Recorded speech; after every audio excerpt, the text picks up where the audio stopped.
Hi, this is 2018 AP Macroeconomics FRQ question 2. And the three things that I will always say: try it first if you haven't already tried it.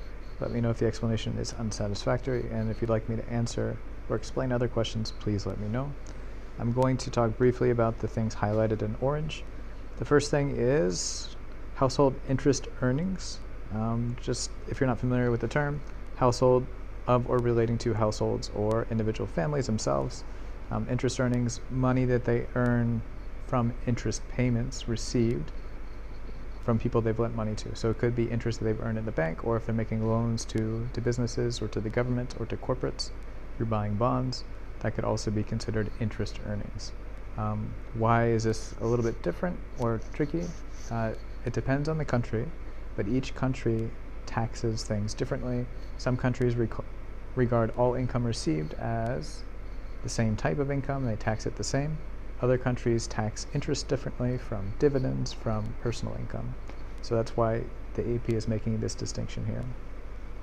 In 2A, incentives have changed, so they've reduced the tax. We would expect that private savings in this really strangely pronounced land would likely increase as a result, because now they're paying less taxes, they're more comfortable earning that interest and keeping more of that money for themselves and paying less to the government. In C,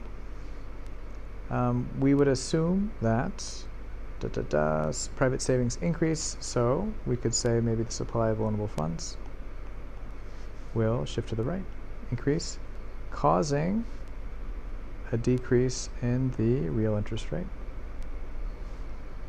The effect on aggregate demand, we would expect that if the interest rate goes down, C or IG, interest sensitive spending would likely go up. Therefore, AD would shift right.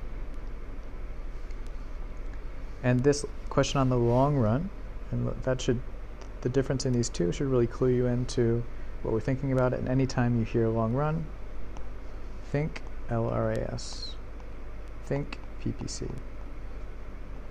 And remember, these two go together because, oh man, that's a terrible heart. I'm so sorry.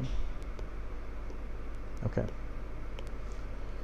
But to get growth and to change something in the long run, to change the LRAS or change the PPC, when it comes to improving things, we have that 4 steps. So the first is savings.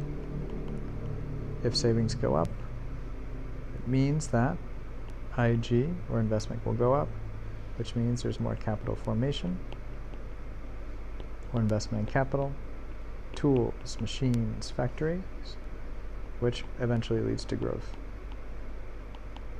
So the increase in the supply of loanable funds here means more savings, which lowers the interest rate, which encourages more IG, and IG means more capital formation, and in the long run we'll get growth, which will cause the LRAS and the PPC to move outward. So the LRAS would shift to right, and the PPC would bow out further, so it also kind of shift to the right, but probably in all directions away from the origin.